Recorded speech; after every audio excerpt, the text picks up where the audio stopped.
Thank you everyone for listening in. Today we have a very special guest who will give her thoughts about a new, colourful and relaxing horse training, base management and racing style game, the Ranch of Rivershine. Our guest has plenty of experience with horses, being a magical pony herself. Say hello, caring pony. Oh, yes. Hello, everyone. Does caring pony work, or would you prefer I give you a name? Perhaps Flutters? Wink. Yes, that's a nice name. Excellent.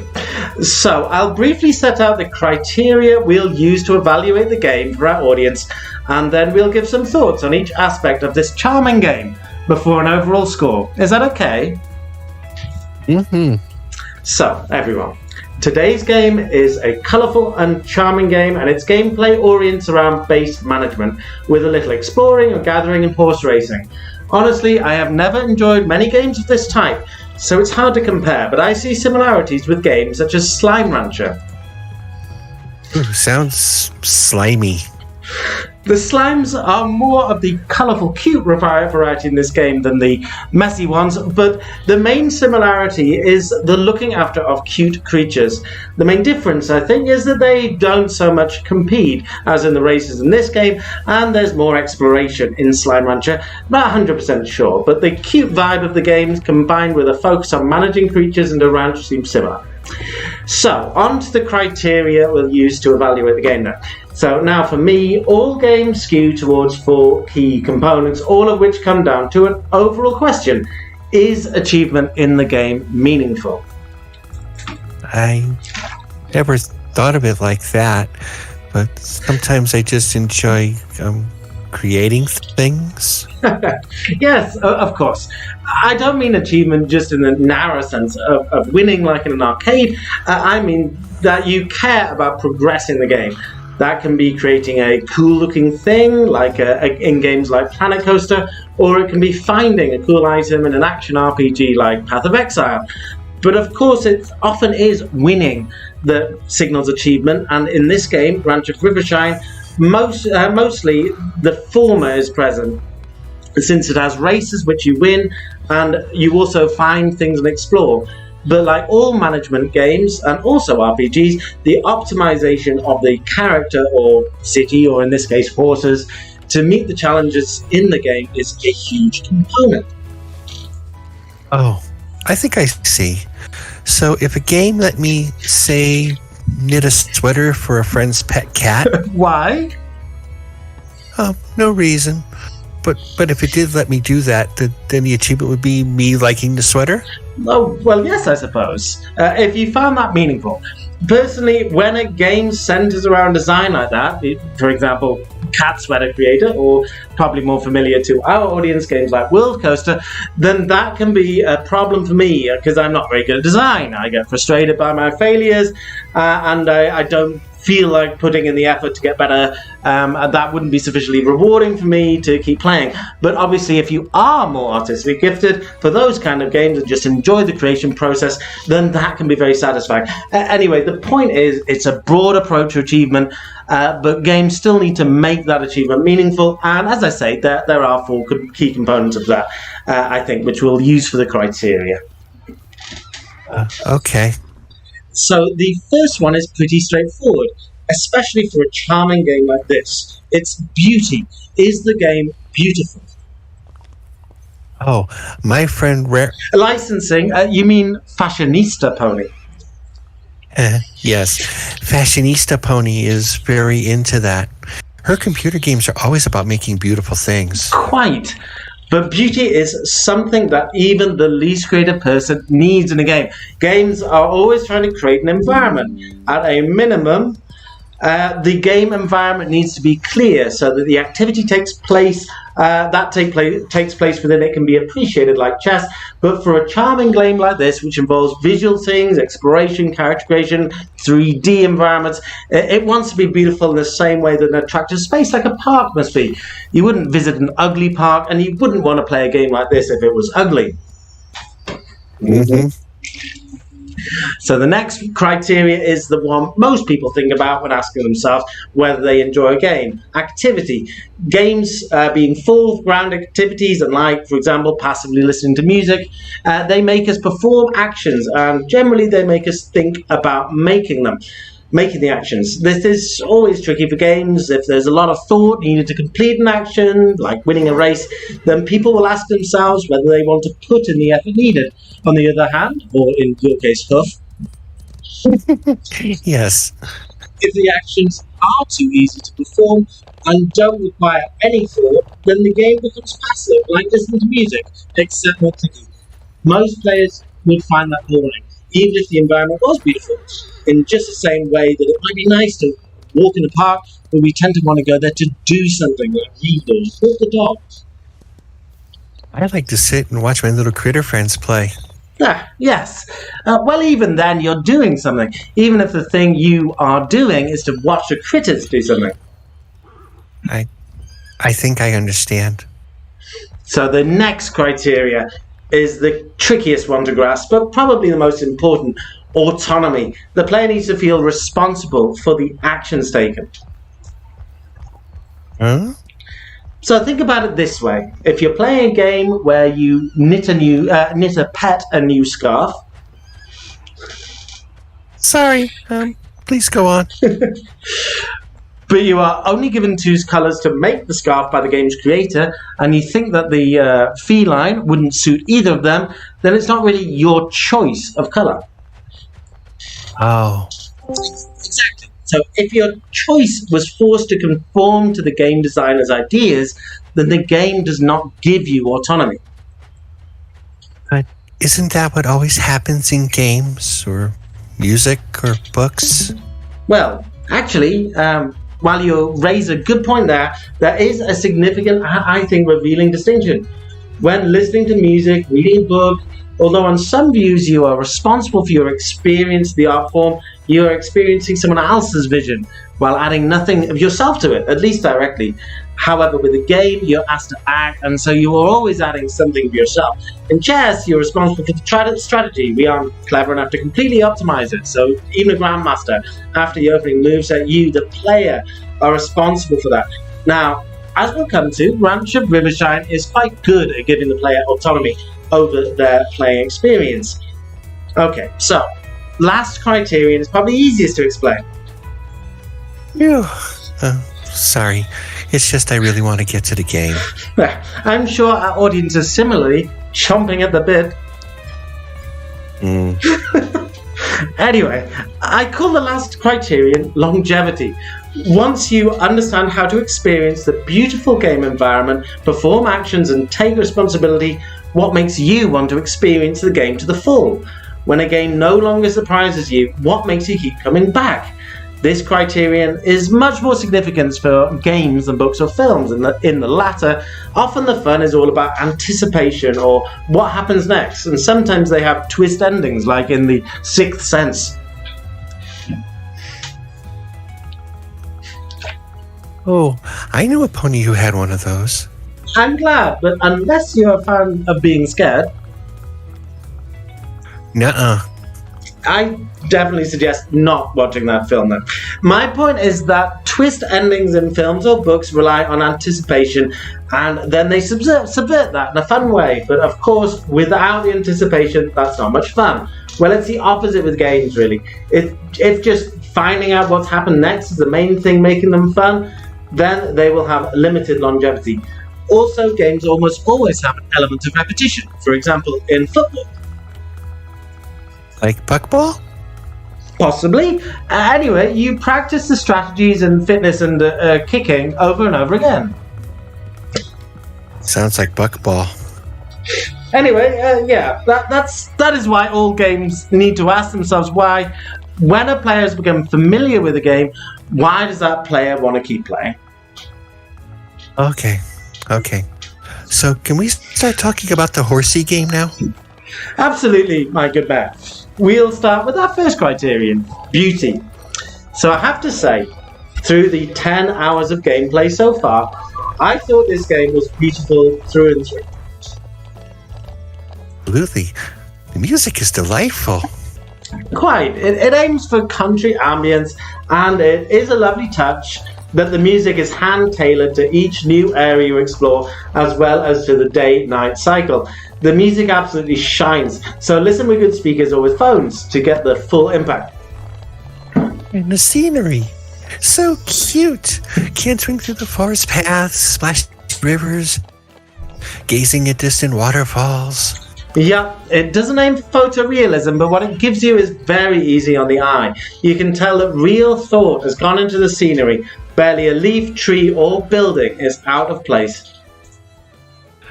Also, the little details. The chickens running around, the occasional sheep, the different forest, meadow and water plants. Speaking of little details, the characters themselves sure are something. Oh, yes. The cute horsey sounds and gestures. It just melts my heart when they raise their little hooves indecisively. Like you were doing before? Well, I was feeling a little shy when we started.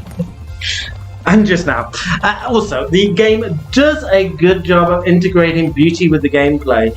One of the things I really like about Rivershine is that you build up a bond with the horses. He or she begins to neigh delightedly as you approach, for instance. Entering a friendly stable is to be greeted by all sort of wickers and ear flicks, and it is, as you say, heart-melting. While these are environmental effects, they increase your investment in the game, something relevant to the other criteria that we'll come to in a bit: activity, autonomy, and longevity. So, Flutters, was there anything lacking in terms of beauty for you, though? Well... Go on, don't worry. Our audience want to know the whole story before they decide whether to try the game. Okay. I must say that as much as I do love the horses, the rider herself is a little stiff. Also, occasionally the sound of the hoof steps does not match the terrain like on bridges. Ah, yes, I thought so too. And the rider could move the reins more or click her heels together or some such. Actually, the human character sprites in general could do with a little more, but is that all? Any more criticisms? Oh, sorry, I was daydreaming about my ranch in the morning sun with the horsey noises and catchy music. Okay, I'll take that for a no then. So, what score would you give it for beauty overall? Oh, it was wonderful. Almost perfect. I second that. If you want a cute and thoughtful environment, then the Ranch of Rivershine really delivers for the price. There are one or two flaws, though, as we said, but nothing too serious. With 5 being average and 7 being very good, I'd say this game is excellent and pushing outstanding. Maybe 9 out of 10? Agreed. Okay, so that's much for beauty. On to activity. So, I felt this aspect was a little more mixed for me. Really? But the game is so fun and sweet. I know, and I'll get to that, but if we're just talking about the actions performed in-game, divorced from the general pleasant atmosphere, then there were a few issues for me. Oh. As I went first last time, maybe you lead us off. It'd be good to begin with your positives before I get to my issues. Oh, okay. Where to start? Well, what I loved about playing the game was playing the character, caring for her cute little horses. Did you know that they have foals too? They are very adorable, true. And we'll come back to them. Anyway, what did you do in-game to care for the horses?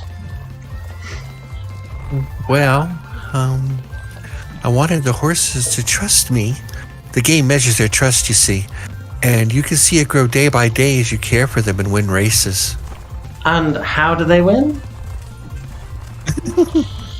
By being fast. Duh. To quote my friend Rainbow. Licensing. Sporty pony.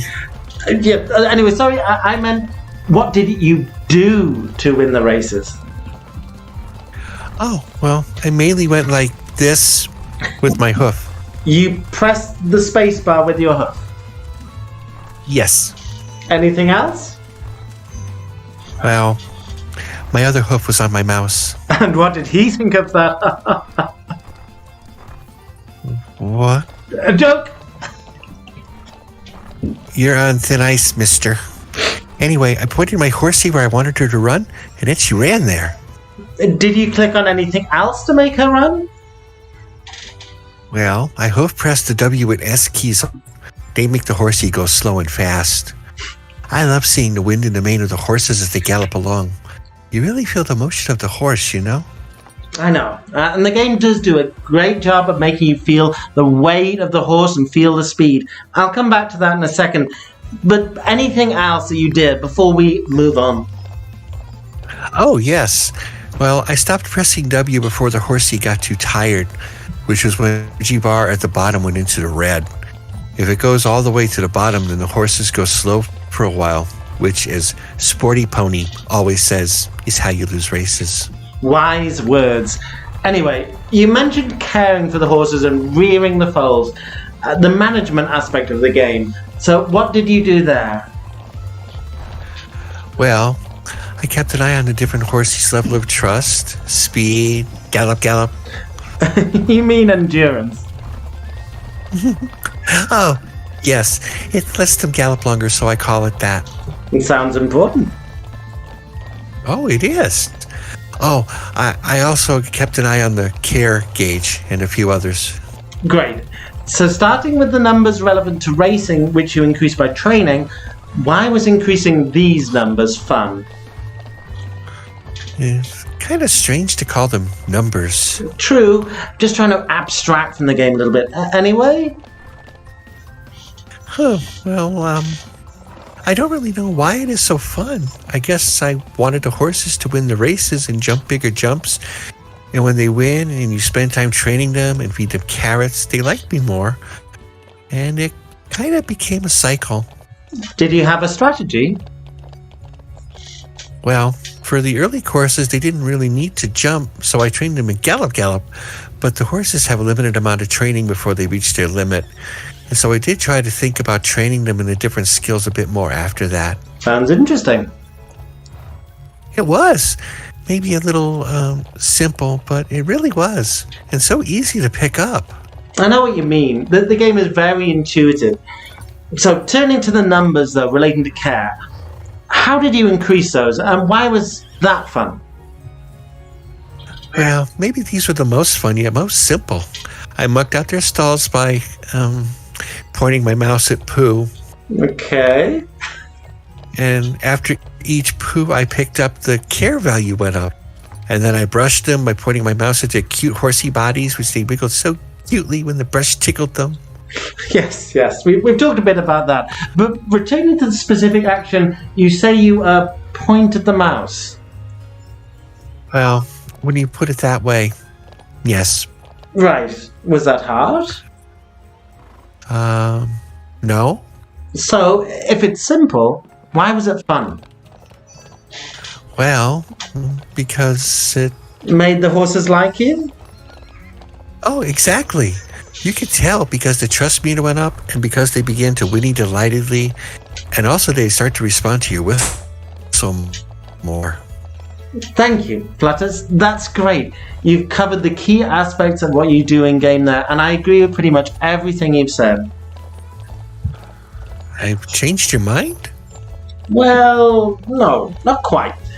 Before I get to some of my issues, though, I'll just point out that the game also features a lot of typical RPG exploring and talking to people and buying things and gathering stuff. And there's a storyline, of course, which introduces you to the game and the characters and features some wonderfully conceived people. Oh, yes. How could I forget Madeleine, Jai, Wild Sprout, or River? Yes, the characters are pretty memorable, much more so than I was expecting for a game about horses. We equines do tend to steal the show, as my friend Fashionista Pony always says. Equines sure do. Anyway, the RPG basics are dealt with well in the game, and they never felt intrusive or dull. Of course, that is greatly helped by the excellent environments we discussed earlier. Oh, absolutely.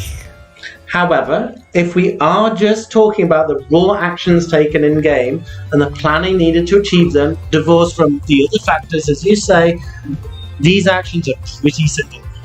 a few more game mechanics, especially for the races, would be great.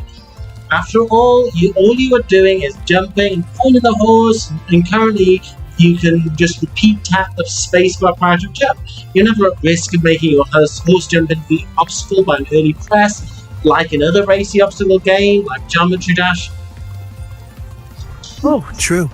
As a pony myself, I can tell you that jumping too early is as common as jumping too late.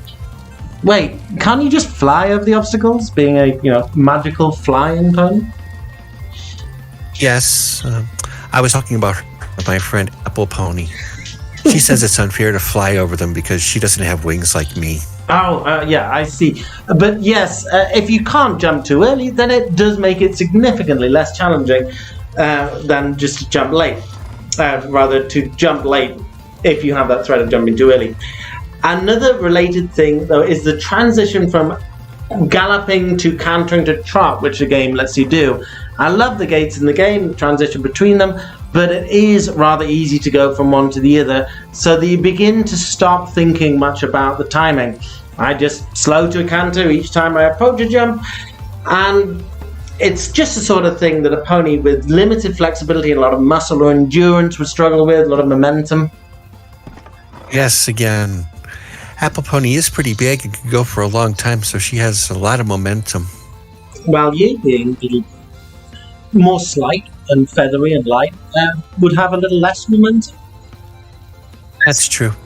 I can slow from a gallop faster than her, but I tire out so much easier. One final thing to mention could be to link the care and racing aspects of the game a little more that I found. Perhaps horses with, say, poor trust scores, faltering at jumps, which are when they're poorly taken, maybe even throw the rider off. Maybe a horse without any trust wouldn't even consent to jump with a rider on their back. Maybe. You have a point there. I did kind of want trust to have more to do with the racing. It is something I've seen other reviewers comment on. And it'd also be great to have the competition modes, like dressage. In terms of care-related actions, just moving on from the racing, maybe there could be, injuries that you deal with when you're caring for the horses. Maybe if you have a number of poor jumps, that would increase the stake in the racing, but it would also give you, another thing to do in terms of care for the horses. Maybe optionally, just more stuff to do with the horse care. You mentioned the poo pointing, and a lot of that stuff was quite simply done, and it made it quick. But if you did want to do a bit more horse care, you could maybe brush just more around the horse. It gives you one side of the horse to brush. Could give you a little bit of care over accessories and ribbons, things you could add, that kind of thing. Taking saddles on and off, options for maybe having a stable hand. I don't know, something. I guess hook care is a passion of mine. Me too, and I'm not even much of a horse person, thanks YouTube. Anyway, the limited complexity doesn't put me off the game too much, mainly due to the other factors. And to be honest, on other games where you've got a lot of complexity, especially with management games, I tend to get skill blocked by games with those high difficulty curves. I keep seeing the chat say noob. Is that what you mean?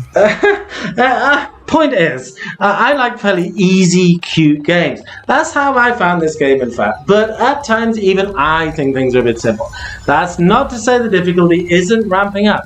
After 10 hours, I am into the intermediate content, but I am not really seeing the complexity increase too much. And I think that's a shame, because the game has a lot to offer.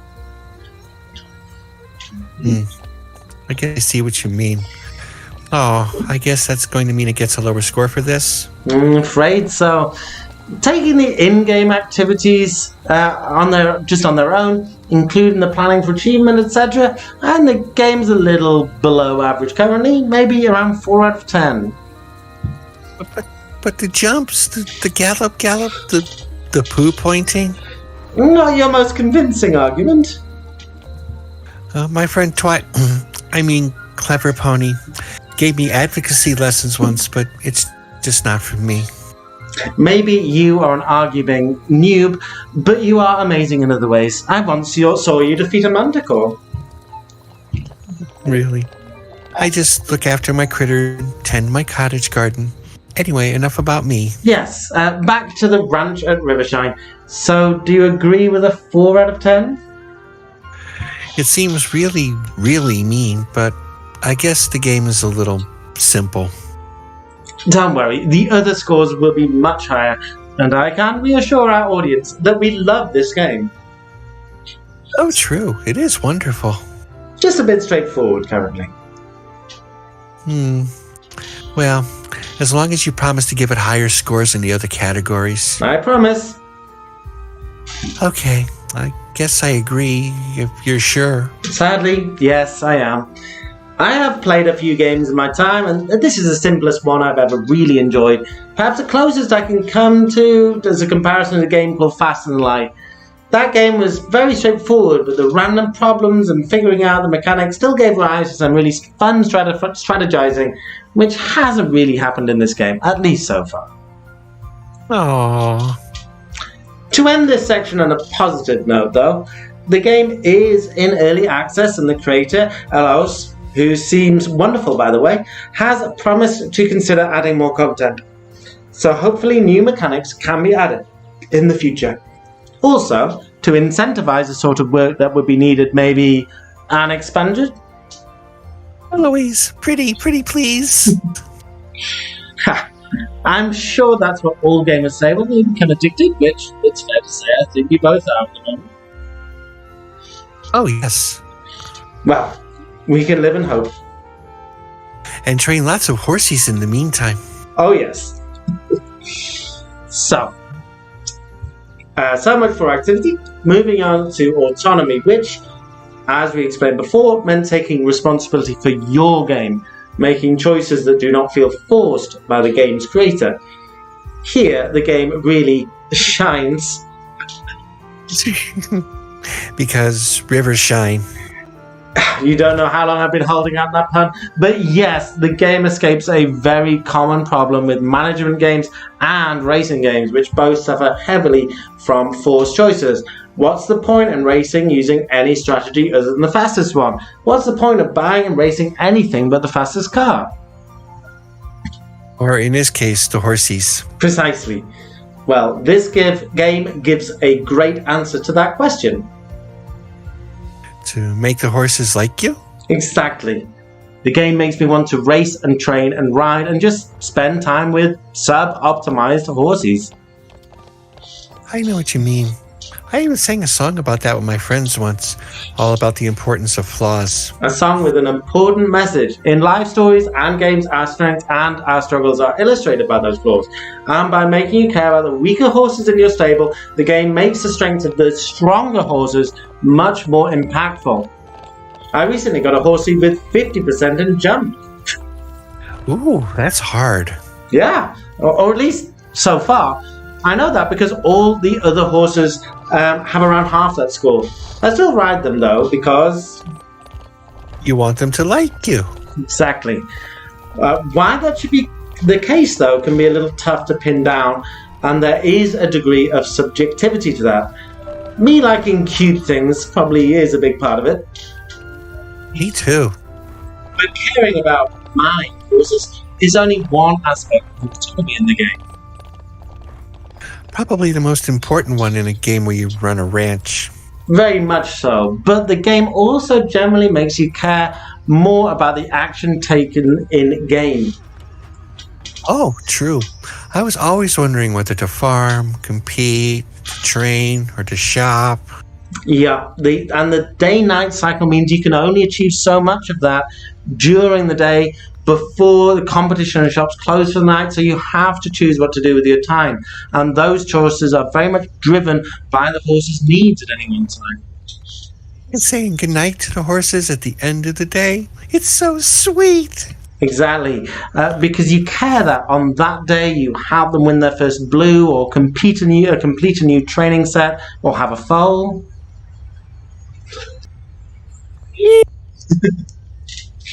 Yeah, my mare gave birth to a beautiful flaxen chestnut foal, Axie. Foals and family trees are another thing that make the horses feel particularly meaningful. The fact that a foal came from Filey, my mare, and Matty, my stallion, when I read Filey and Matty, creates a special bond between me and Axie. The numbers may not be entirely optimized, but again, that isn't everything. Oh, not at all. Who wouldn't care for cute little baby horsies? With their silly long legs. Their teeny fluffy tails. Aww. Aww. Hey guys, before you judge us, the game was already very cute and engaging, and then it added foals. But best to move on before we have another meltdown. So, autonomy is one of those things which can't really be talked about in isolation from the other aspects. The actions you take in-game and the environment. We've covered the actions already, and it's pretty straightforward. Despite being simple and repetitive. Jack keeps saying it's grindy. Oh, yes, they mean that you repeat actions, like training and buying items, in order to optimize the horses. Ah. We'll come back to that in the next criterion, longevity. But anyway, despite that repetition, you care about the effect the choices have beyond optimization. Environmental factors like the cuteness of the foals. Aww.